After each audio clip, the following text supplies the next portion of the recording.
Yo. What up, though? I got to talk. I gotta tell what I feel. I gotta talk about my life as I see it. All right, then. It's time for you to bring it to the table. Turn up your radio wherever you at. We about to bring it. StreetBeat with Tony B. For the next hour, Tony B will give you a chance to tackle local, national, and international issues that affect your community. StreetBeat. StreetBeat. Tony. Welcome to Street Beat. It's me, your host, Tony B. Street Beat is your program that puts you in touch with the beat of the city. And the beat of the city continues to be the NAACP. I'm titling this show, What the Hell is Going On? If you did not catch up on what's been going on so far, you can go back to our previous issues of our conversations of this show on our YouTube page. We'll also be broadcasting the audio of the show a couple more times this week over our streaming audio services. But if you want to go back to our Facebook page, you can go back now and you can look up Street Beat, the last two editions, and you'll hear a conversation with myself and Mr. Carl Mack, who is the former president of the NAACP, who will be joining me again this evening. And then also Deontay Damper stopped by last Tuesday as well. Then the following day, there's another show that you can take a listen to. The current president of the NAACP, Seattle-King County Chapter, Sadiqa Sakine, stopped by, and we had a conversation at that point in time with about 2 minutes left in the show. A gentleman who, at this point, I will just go refer to as Bola, because that's what he was referred to as on the air, stopped by, and that led to some fireworks. At the end of that show, I walked Miss Sakine to her car, and there was feces on her car. This Monday, there was a board meeting that was also a membership meeting, and it was held at Highline Community Center. Very well attended in that most of the seats were taken. I don't know that discussion really got to membership, as there were former board members and a president who attended this meeting, and the discussion quickly turned to issues and allegations of misconduct at the NAACP. And so some of the things that I want to talk about today have to do with this thing called process. And so we've talked about incidents that are alleged to happen, other incidents where there may be lawsuits coming or soon to come over behavior. But there's this thing called process, this thing called governance, this thing called bylaws, these things called order. And they are factoring into the what the hell is going on with the NAACP. Joining me again is going to be Mr. Carl Mack, and before I start this interview, I want to make it sure that everything is okay. Mr. Mack, how are you, sir? Tony, I'm fine. Thank you so much for having me on your show again. My understanding is that there has been a restraining order presented against you, and you are not allowed to. I'm not exactly sure what the details are. I'm not sure if it's no contact. I know that you live in another state, and so I don't know if this is something. Maryland, to be exact. I'm sorry? Maryland, to be exact. And I don't know. The limits or the enforcement of this restraining order, if it prevents you from talking freely on the air with me. And so I guess that's what I'm getting at before we start this conversation. Does this restraining order limit the type of conversation that we can have? Hey, Tony, hey, man, the truth would never be hidden, and not from me. See, one of the things that paralyzes people from doing the right thing is fear. I ain't afraid of no stinking restraining order. I hadn't threatened this woman at all. You know, I'm holding her accountable. I don't see her. I don't talk to her. Last time I talked to her must have been 3 or 4 months ago. So all of this is this restraining order, it don't make no sense. I'm 3,000 miles away. But that's fine. Get your restraining order. It ain't going to stop me from doing nothing. Now, do I want to call her? Absolutely. Absolutely not. Do I want to text her? Absolutely not. Have I called her and texted her? No, I ain't got nothing to say to her no more. You know, what I got to say, what I tried to her in private that she didn't take heed to, I'm now saying it publicly. And see, people want to say, well, why are you airing this dirty laundry? Well, because it's dirty. If I say to you, Tony, what is the definition of insanity? You would say to me what? Doing the same thing over and over again and doing what? Expecting different results. So I have spoken to her over and over and over again privately. I got no results from that. She still violated bylaws. She still did things that were detrimental to the brand. So why should I continue down that road and be insane in trying to help her, help the branch, help the community? So I needed to take it to a different format. Now that I've taken it publicly and exposed the dirty laundry, see, now all of a sudden here comes a restraining order. But that don't scare me at all. Bring the restraining order. I don't care, man. It's laughable. They tried to give me a cease and desist order. Man, send the cease and desist. None of that matters to me, man. So we're going to talk about everything. There's nothing off limits to you. Nothing. What is the cease? Is this something that you received? How do you know that there has been a cease and desist, a restraining order, and what does it mean? What are you supposed to cease and desist doing? You know, so listen. When I first posted many of the allegations, then the legal redress chair, a sister named Shadi Smith, got together with Sadiqa, and they said we got to stop him from putting all this out on Facebook and telling what's going on. So we are telling him to cease and desist. Now they're trying to say that in my conversation with her, and so I had a conversation with her. Well, yeah, I had colorful language. In other words, I cursed her out, not what she did. And what she did was, I was in Seattle on vacation with my kids, and I done spoke to her many, many times, many hours for months and months. And I'm realizing she ain't listening to me. So I'm retired, man. I don't want to waste my time with you no more. So when she called me and I was in Seattle on vacation with my boys, she wanted to meet with me. I told her, I'm not wasting 1 second of my vacation time meeting with you when you ain't listening. So she went back to the board meeting that very night and informed the board that she had met with me. So, of course, board members called and said, well, Sadiqa says she met with you. So when I called her up, I said, did you tell the board you met with me? She got flippant about it by saying, well, your name may have come up. Don't play games with me about no shit like that. Did you tell the board you met with me? I said, your name may have come up. So I said, check this out. You complaining that a lot of men in Seattle are attacking you because you're a Muslim woman, which is her crutch. I'll tell you this. You give a healthy man a crutch, and you'll teach him how to walk with a limp for the rest of his life. So that's become her crutch. So I told her, I said, now these men, whoever they are, I don't think they're coming after you because you're a woman. But I tell you what, they're barking at you. You lie on me like that again, and I won't bark with your ass. I will bite you. And it won't take much to bury you. So now she takes all that as a threat. That's a promise, because I will tell you this, Tony. When I endorsed her, and I helped her to become president of the NAACP, that means that I sent one of my board members who went down there on the night that they was trying to put the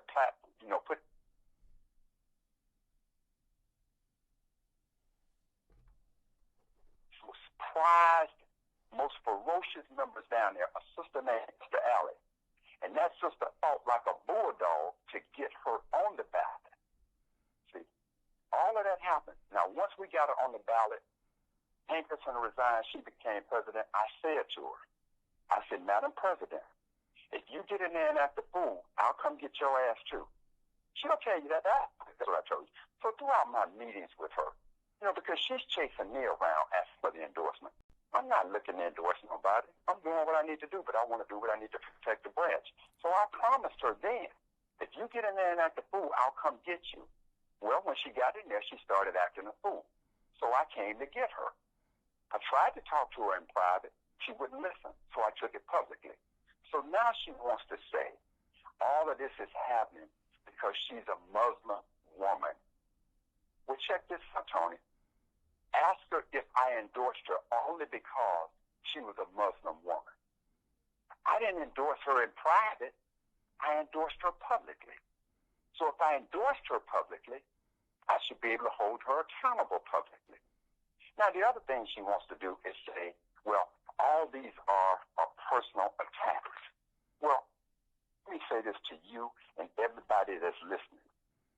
If bouncing is me asking you about bouncing checks to the NAACP, is that personal? No. It's me asking you questions about violation of the NAACP bylaws. Is that personal? No. That's holding you accountable. It's me talking to you about paying board members. What's personal about that? What's personal about me asking you if you've taken a stipend, you got a sick on allowance? All of those things. None of those things are personal. None of those are personal. Those are professional questions. And so now she wants to act like, and so does her board, it's such an arrogance. They are on a public non-profit board. And the mere fact that we, as the community, wants to hold them accountable and ask questions about the way that we see them administering and being in this NAACP, they're acting as though we have no right. How dare you ask us? How dare you question us? This is foolishness, as she said. Well, Mr. Mack, I'm gonna interrupt you right there because that moves into the point of where I was starting this initially, and I want to explain to you because I talked about this thing called process, and so first of all, from the position of a former president of the NAACP. Can you talk about, and I know this is something that folks might not find sexy or exciting, but I think this is critical to part of the conversation. Can you give a brief explanation about, specifically for the NAACP, just briefly discuss the governance, the bylaws, and why they are in place, and if they have historically been in place, and if this is something, the governance and bylaws are something that has to be approved by the national charter, or is this something that each chapter can decide for themselves? Well, listen, each chapter does have bylaws but those bylaws must be in line with the national bylaws. And by and large, most of the chapters, most of the branches across the country, they are probably 99% of what the national bylaws are. So we're talking about following those guidelines. Just from the beginning, you talked about the fact that Deontay Danver came into the meeting. So one of the things that you need to do that every branch, every time there's an administration, even when you got the same administration in place, one of the things that the national absolutely requires you to do is to have board training. Now, that board training is to train you about the uniqueness of the NAACP. How does it work? And because they didn't have board training, the board training that they had was not NAACP training. They had board training from a PR firm. This PR firm does not understand the uniqueness of the NAACP. Now, if you want to say, well, Brother Mack, that appears to be your opinion. No, well, let me give you an example, and you witnessed it. See, in your board training, you learn right off the bat that the spokesperson for the branch is the president. Nobody can speak publicly to the press about any goings on with the NAACP except the president, lest the president appoints that person to speak publicly. So what happened the last time we were on the air? Mr. Danver came in, and I asked him, did the president appoint you to come down here and speak about this? And what was his response, Tony? Well, I'm going to let you go ahead and share that. No. Okay, he said no. The president did not give me permission to come down here. So right then and there, that is a violation of the bylaws. That is a violation of training of the NAACP. So that is an example. Another example. I'm gonna for anyone who's about this particular. I'm sorry, Mr. Mack. For anyone who's curious about anything that's said in that regarding a previous show, again, you can go back to our Facebook page and you can look and listen at what has been said. So anything that you feel that you need to validate, for all those who are listening on that previous conversation with Mr. Mack, you can take a look and validate. And in this particular instance, that's exactly what was said. I don't have the sound bite to play for you, but it was no. I'm sorry, Mr. Mack. It's quite all right. Now, another thing, and then there's some things that are universal to the way that boards operate, especially nonprofit boards. One of those things that is universal, regardless if the board is nonprofit or if it's a for-profit board, you can never, ever have a legitimate board meeting without a financial report. Now, I'm not talking about a financial report where the CFO, in the case of a for-profit organization, or the treasurer, in the case of a nonprofit organization, simply gets up there and tells you what the financial status of the branch or the organization is. We're talking about when you come to the meeting. When I served on many boards, I served on the board of the Society of Automotive Engineers. I served on the board for Mississippi State University College of Engineering. I served on the board for Clarkson University. No board meeting have I ever gone to that they did not send a financial report to us prior to us getting to that meeting so that we would be in a position to exercise our fiduciary duties in deciding on what the organization should spend money on and what the organization is capable of spending money on. So is it anywhere in the bylaws or the governance that says that this fiduciary report is a requirement for a meeting? That is absolutely 101. That is universal, Tony. No bylaws, no national bylaws, no anything even has to address that. That is basic common sense for any board meeting. If you go and just Google, can you have a board meeting without a financial report? Right there, if you do it, you are jeopardizing your ability to act in a fiduciary manner for the organization. It is the most ludicrous thing you can do. So here in this organization, they have had 6 or 7 monthly meetings without a written financial report. Now, this is her. Okay, I'm going to stop you right there again, because this is something that for some people they may be grasping onto. So what would be the significance if this is something that happens on a monthly basis? What would be the significance? Would there be an impact of not having a financial report for 6 or 7 months? I guess part of that being it is against the governance and the bylaws. Beyond being against the governance and bylaws, what would be the reason for what could happen? Why is it essential that every month you have these, and what could happen if you don't? Okay, let me just, instead of me, and I'll address that issue. That's a very, very good question, Tony. But now let me make it personal to you. Let's assume that at the beginning of the month, you don't check your own bank statement. You have no idea how much you have in your bank account. And you start going out spending money. What could possibly happen as a result of that? Mm-hmm. You can bounce checks. You can have overdrafts. That is exactly what happened in the NAACP. So if the board does not know what their financial status is, somebody can make a recommendation on a project to spend a certain amount of money, and you don't even have money in your account to cover that. And that is exactly why every board member, in order for them to exercise fiduciary responsibilities, they have to. It is absolutely incumbent that they have a written financial report in their hands so that they can see it. Now, if you want to put it up on the screen, that's fine. But these board members need to have that. And not only do they have it before the meeting and during the meeting, but now they can go home and take a look at it and chew on it. And they may find that they missed something and now want to call an emergency meeting and say, wait a minute, I took a look at this and we never discussed this. And they can now make good, sound judgment. So in the case of this branch, if you're having board meetings without a written report in the hands of the board members, how can you expect them to say, hey, maybe we shouldn't spend money on that? See, now going back personally, there are certain things that you want in your life, and there are certain things that you absolutely need in your life. So if you know how much money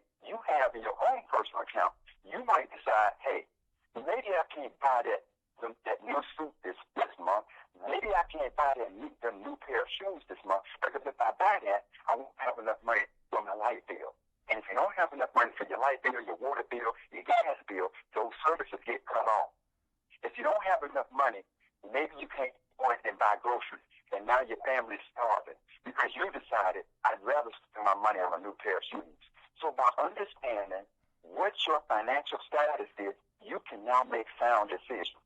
Because this board didn't have that, Sedequa has been on record by saying, well, we only bounced one check.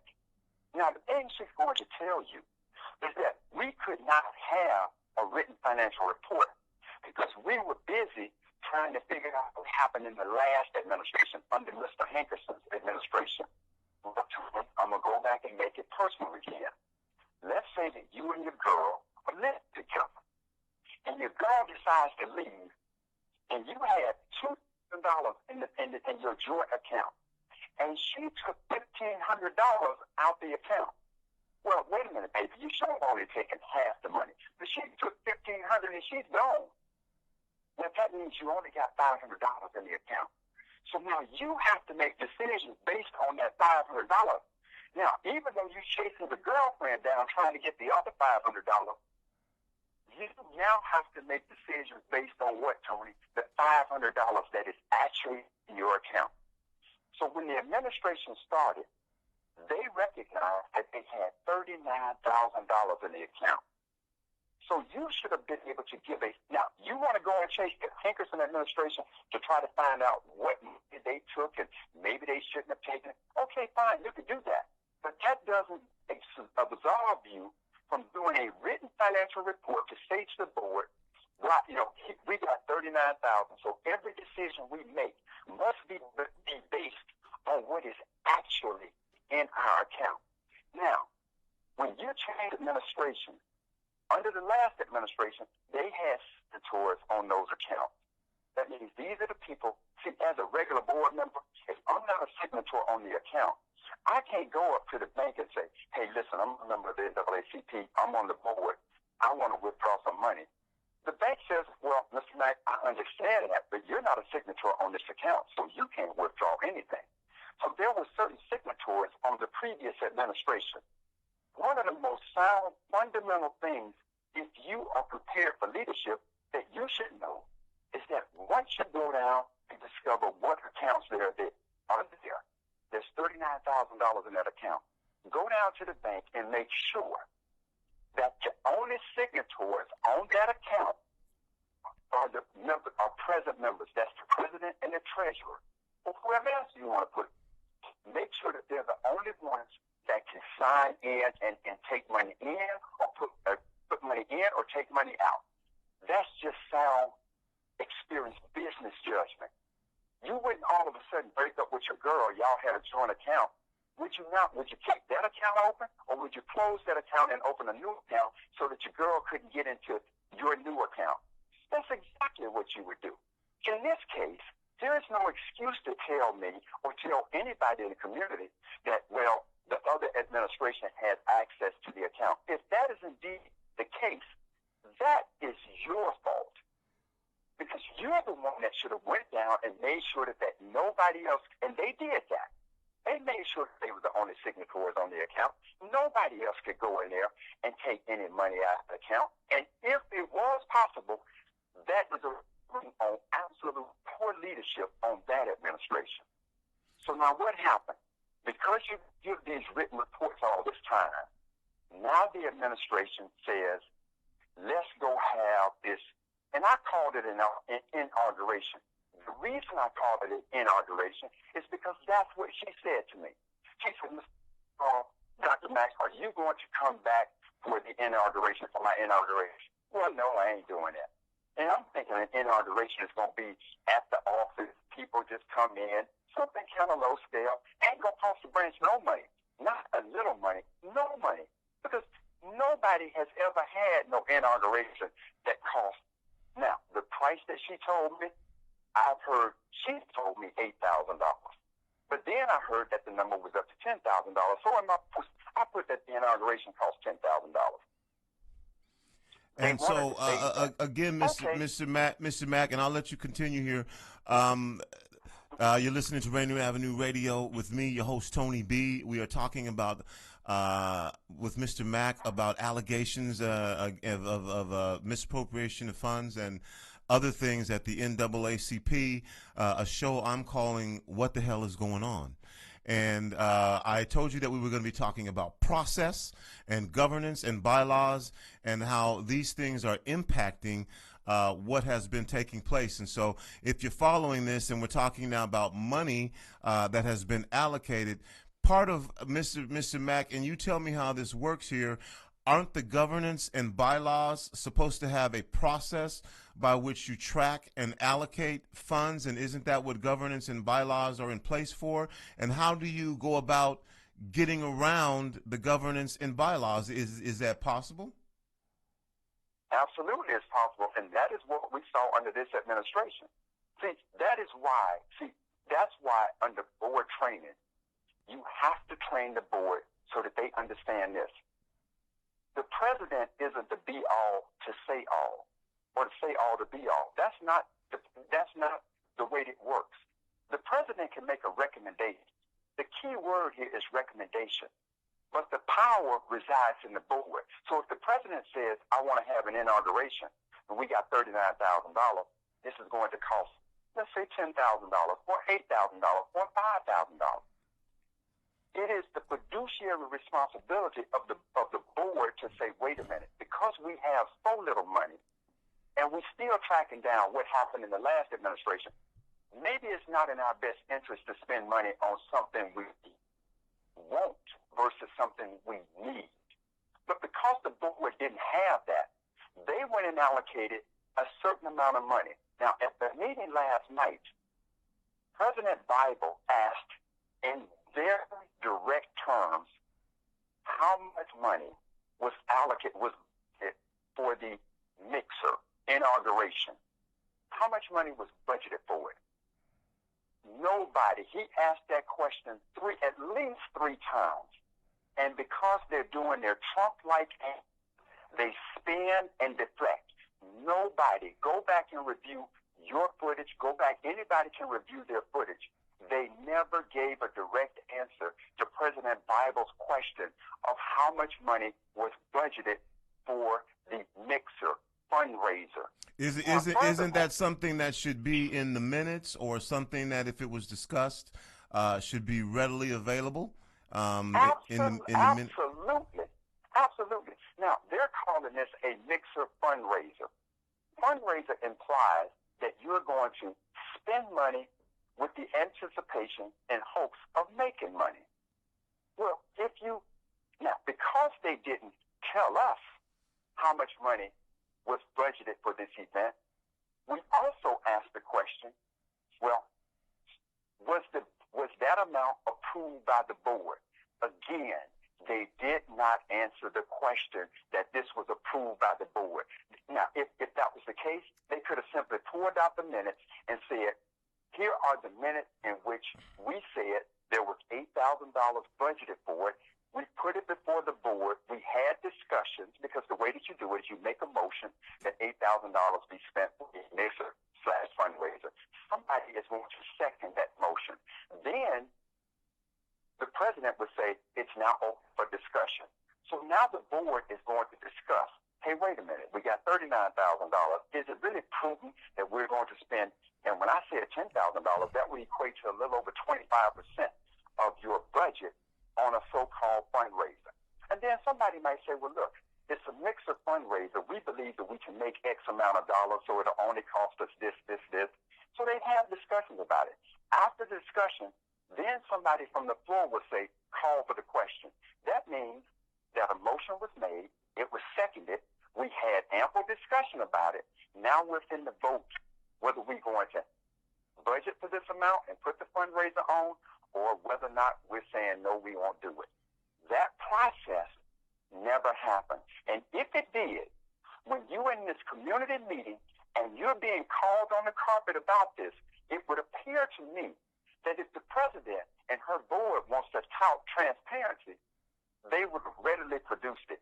Now she's going to come back and say, well, if we had known that that's what you wanted, we would have provided that information. Well, believe me, they were following my post. They knew that this was an issue. They should have came prepared to provide that. Instead, they deflected. Now, furthermore, one of the members on the board who was supposed to be the planner of this, he is so full of himself. He says, how dare you question whether or not I provided receipts for this? I didn't make no money from it. I didn't do this. Well, in the words of Ronald Reagan, I will trust you, but I still need to verify. So if you are above board, if you're an honorable man, then why don't you provide the receipts for everything that you spent on this mixer fundraiser? And let us see that what you spent did not exceed the budgeted amount. Was there a financial report given about this mixer? Absolutely not. Nobody has seen it. No, to this day, nobody has seen a financial report about that mixer. Nobody has seen it. So these are the types of things that we're saying are a violation of just good common sense. Okay, so let's take that there. If you're listening, again, we're talking about what I said was going to be processed, and again, some of this conversation, may seem like it may not be as exciting as some other things. But so, isn't this the point of? What is the point? I will say of the board is who makes the decision? Is the board supposed to be a check on the president? Is there a board chair? That would, so that if we got to a point we could verify that if this did happen, if process was made, we can verify it through the minutes in the process, or did this happen and you feel that even though the process wasn't violated, this was just a bad decision by, I think you're saying, uninformed board members. Do you? I absolutely agree with that. Now, as far as what happens, the president is the chair of the board, and on any motion that comes up, the chair of the board never votes. For the majority of the time, the chair of the board never votes. The only time the chair will vote is in the case that the board is tied, the board is deadlocked.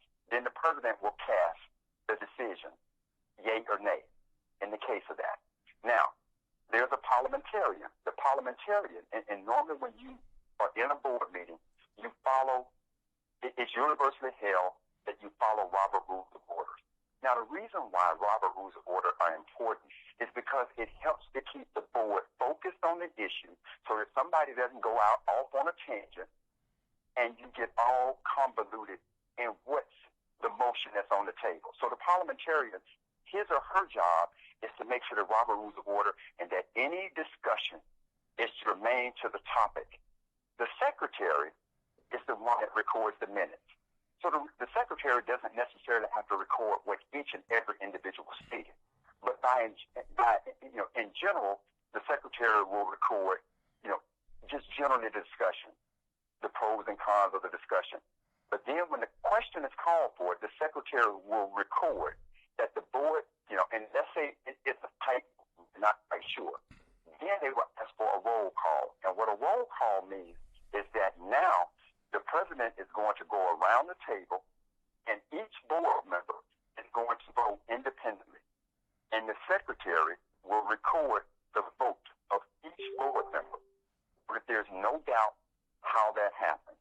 Now, if there's when they say all in favor, if everybody says yay, all opposed say nay, nobody says nay, and then they'll ask, are there any abstentions? Anybody that abstains from the vote, then that's recorded in the minutes. If there are no nays, then for the most part, that particular motion passes. So that's the way that happens. Last night, it was asked over and over again, did this, what was budgeted for this event? Was it seconded? Is it recorded in the minutes? Was there a budget? And was there a financial report given to reflect this fundraiser? No such report was given. So how are you supposed to have me to believe that that's the case? Especially when now you got another, it is not illegal. I want to be clear with this. To pay a board member is not illegal. but it borders all over ethics, and it borders all over slamming down something known as conflict of interest. When you are in a nonprofit organization, a voluntary organization, a voluntary position, you do not pay board members. The reason why you don't pay board members is because it can create a negative public perception. That is what you saw last night. You saw a negative public reaction to the way that they are dealing with the financial resources, the very limited financial resources of the branch. So there's no need to get upset. This has been proven time and time again historically that when a board acts in the manner that they acted in, which is paying board members, and in this case, on your show, she said that they paid Edward Nubens.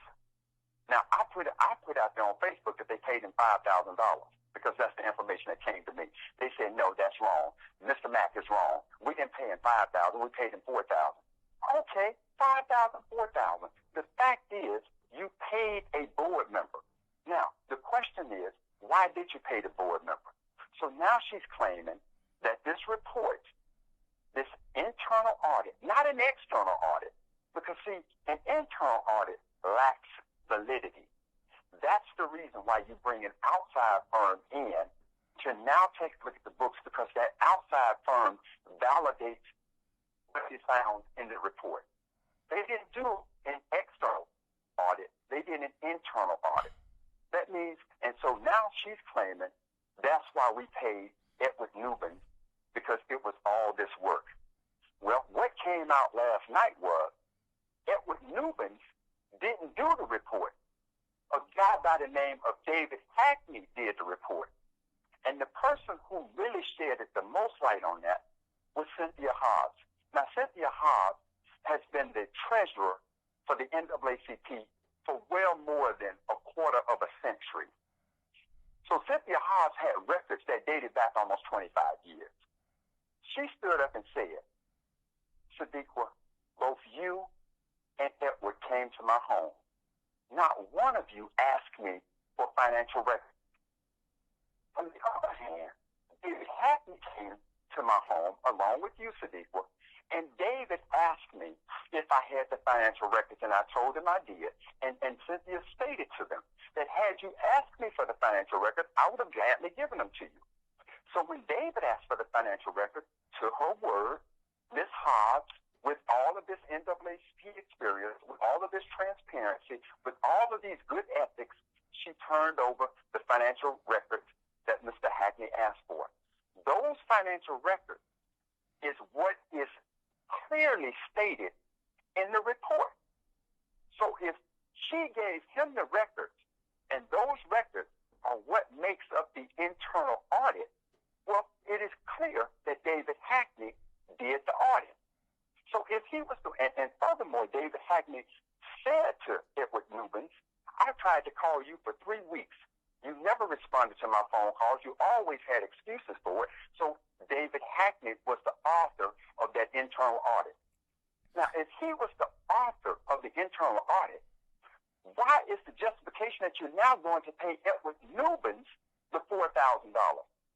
It was wrong to pay him in the first place. Certainly unethical. Certainly a violation of the conflict of interest, but you paid him and then lied and said he was the one that did the report when in fact David Hackney did the report. So, Mr. Mack, what I'm getting to this is my getting from this. Again, you're listening to Rainier Avenue Radio. It's me, your host, Tony B, on Street Beat. My guest is Mr. Carl Mack.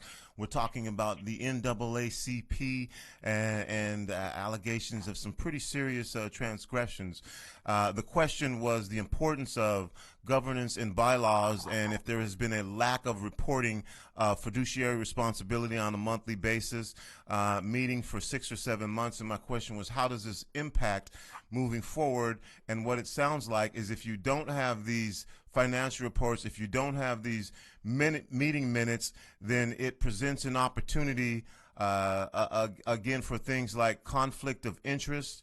It presents an opportunity for ethical transgressions that have no record or no way of being validated. and that's why it's important to have these records on a regular basis. Am I framing that correctly in this instance? Absolutely, Tony. Now, you said the word ethics. So again, let's talk about ethics. Let's talk about conflict of interest. Let's talk about public perception.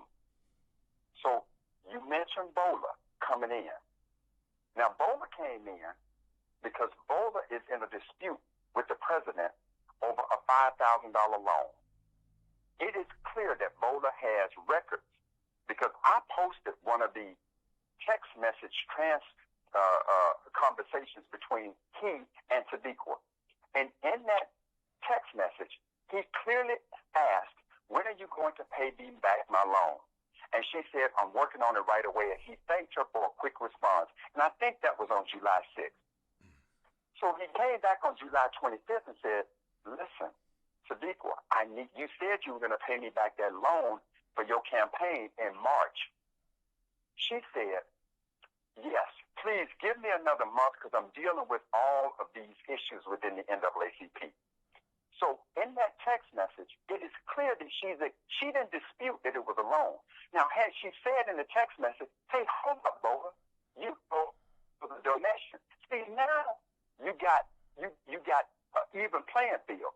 Bola is saying it was a loan, and then the first time he said loan, she said no, it was a donation. She didn't do that. She responded in the affirmative of it being a loan. Now, they'll battle that out in small claims court. So that's not my big issue. But here's my big issue. He claims that he gave her, no, not claims, he actually gave her $5,000. And she said she was going to use that for her NAACP campaign. Now, I will tell you, Tony, I had to campaign for president of the NAACP. That's ludicrous that you're going to spend $5,000 on a campaign. Okay, but be that as it may, the issue of governance here, the issue of ethics here, is that when she now presented Bola to the board, and so when she was on your program, she wanted to talk about the skill set of Bola. I'm not disputing his skill set. I'm not disputing that at all. I don't have a problem with his skill set. As a matter of fact, I don't care if he didn't have skills. If you want to bring him on the board, bring him on the board. My problem is that if he gave you $5,000 in the matter of full disclosure, in the matter of transparency, around the issue of ethics, she should have said to the board, as I present Bola for your vote to be a part of this board, I need to make you aware that I received a loan or a donation from him of $5,000. The board needed to know that before they voted on it. Now, had she said that and the board voted Bola on, that too would have been a problem. Because again, that creates a negative public perception of, oh, well, did Bola pay $5,000 so he could be on the board? Well, see, the public has a perception about these things. So in order to avoid that, what the board should have done, had she disclosed, and keep in mind she did not disclose to the board before they voted that she had received money from Bola. Had she done that, if the board would have been acting in an ethical manner, the board would have said, although Mr. Bola has a phenomenal skill set, the public perception would be that he paid to be on the board, and as such, we must vote no on him joining this board because he gave you a loan. None of that happened. None of that. See, that is an ethical question. An absolutely ethical question. You do not do that. Now, as we go down the line further about her violation of board governance. Well, let me ask you this, Mr. Mack, because this is, again, in speaking of this process and board governance and bylaws, how is there something that determines how you get on a board? Does the president have the sole responsibility and power to say, I will select board members, I can relieve board members of their duties? Is there a requirement that once you are selected to the board that you have to do, learn, pass? So can anybody just be a board member? And again, if we're talking about ultimately, at the end of the day, board members having what appears to be an enormous amount of responsibility, who is the gatekeeper, or is there a gatekeeper of who becomes a board member? Excellent question. Any member on that board, including the president, or for that matter, the membership at large, can recommend a person to sit on the board. Anybody can recommend a person to sit on the board. It is the fiduciary responsibility for the board and the chair to now go through the resume of that person and find out what is their skill set and are they a good fit for this board. Now, case in point, now before this board governance became a big deal, O.J. Simpson used to sit on boards. Well, what skill set did O.J. Simpson bring to a Fortune 500 company? Nothing. They just put him on the board for whatever damn reason. They did stuff like that. So it is incumbent. And now today, you don't just get on a board like that, because when you are presented to the board will go through and they will review your resume, and they would now look at your skill set. And whoever recommends to the board, including, let's say a board member recommends a person to join the board, they will have ample discussions about it. Once they have those discussions, the chair would now invite that individual to the meeting. When they invite it to the meeting, the board would now like to hear from that board member as to why, who you are, tell us a little bit about yourself, and why do you think this organization is a good fit for you? After that discussion happens, the chair should now ask that board member to leave the room. The reason they ask you to leave the room is because there may be some members on the board who don't think you're a good fit, and they may vote no. So let's say that the vote is 10 yes and 9 no. If you sit in the room and you see the 9 people who voted no against you, well, you come in there with a chip on your shoulder about those 9. And so it is important that your board has unity.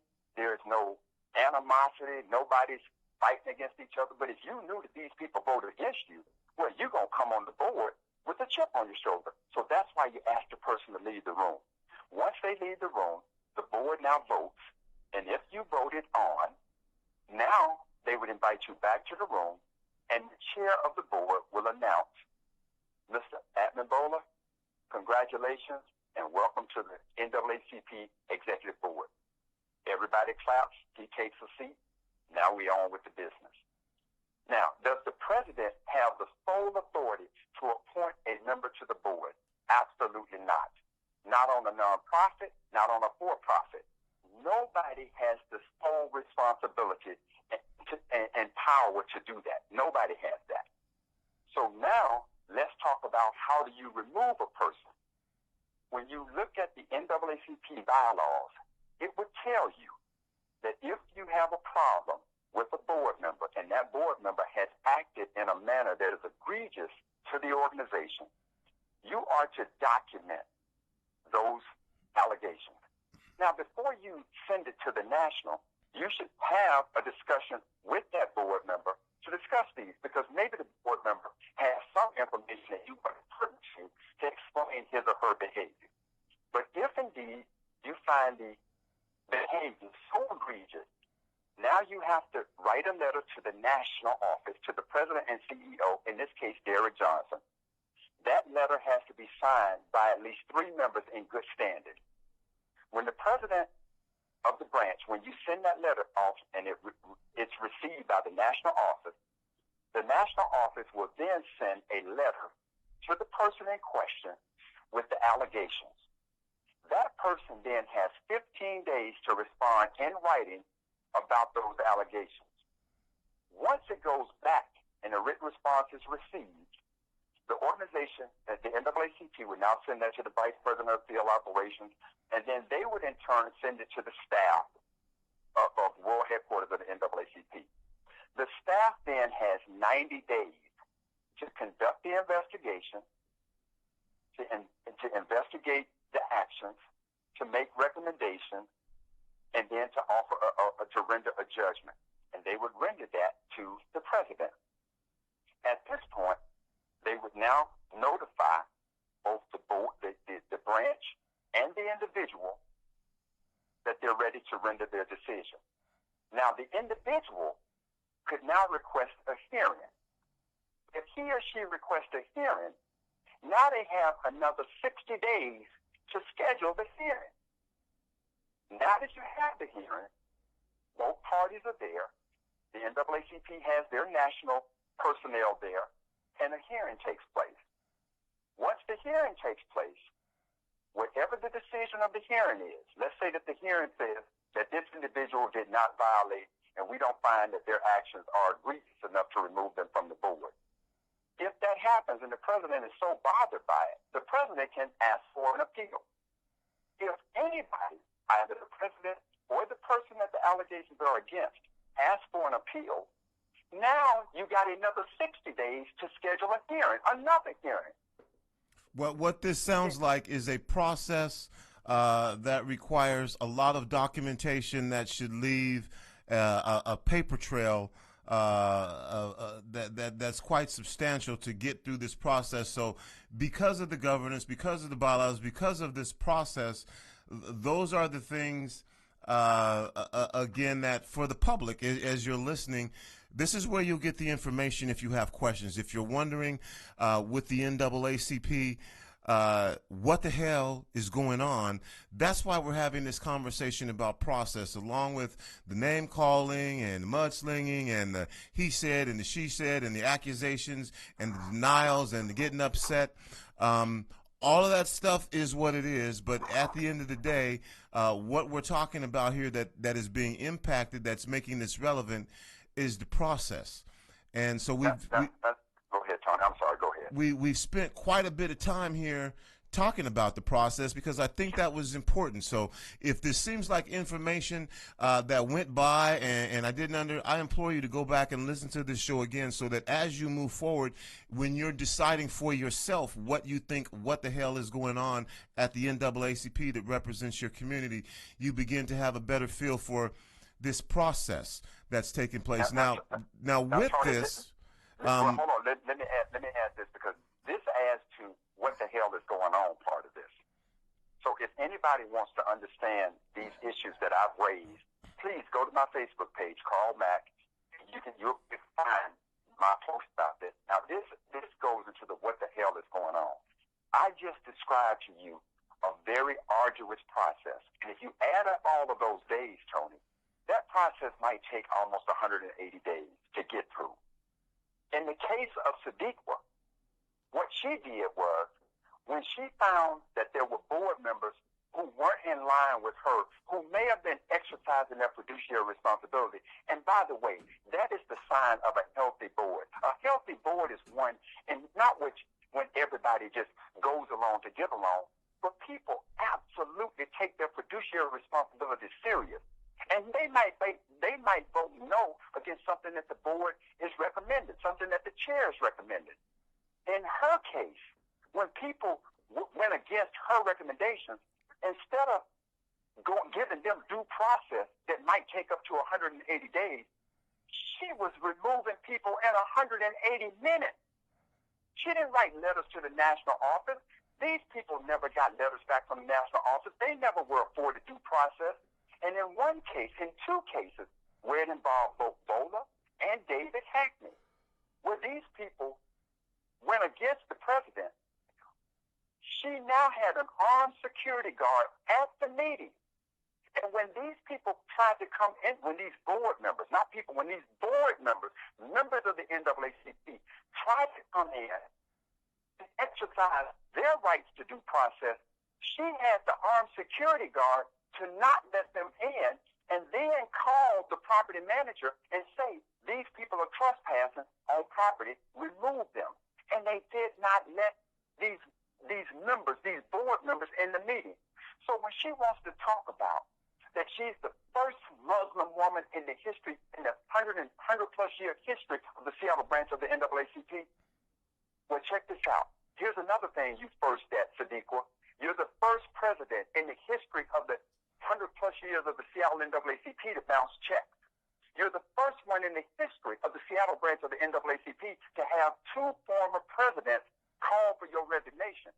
You're the first one in the history of the NAACP to deny board members their rights to due process. You're the first one in the history to deny board members to come into a meeting with an armed security guard. These are your first that history will record for you, lady. That's what you're the first at. Mr. Mack, we spent the That's what predominant the hell amount of is this going on. conversation talking about a process, which I wanted to do. We've only got a couple minutes here left, but the other part about this is that, again, I wanted to have this conversation about governance and process and why this was important.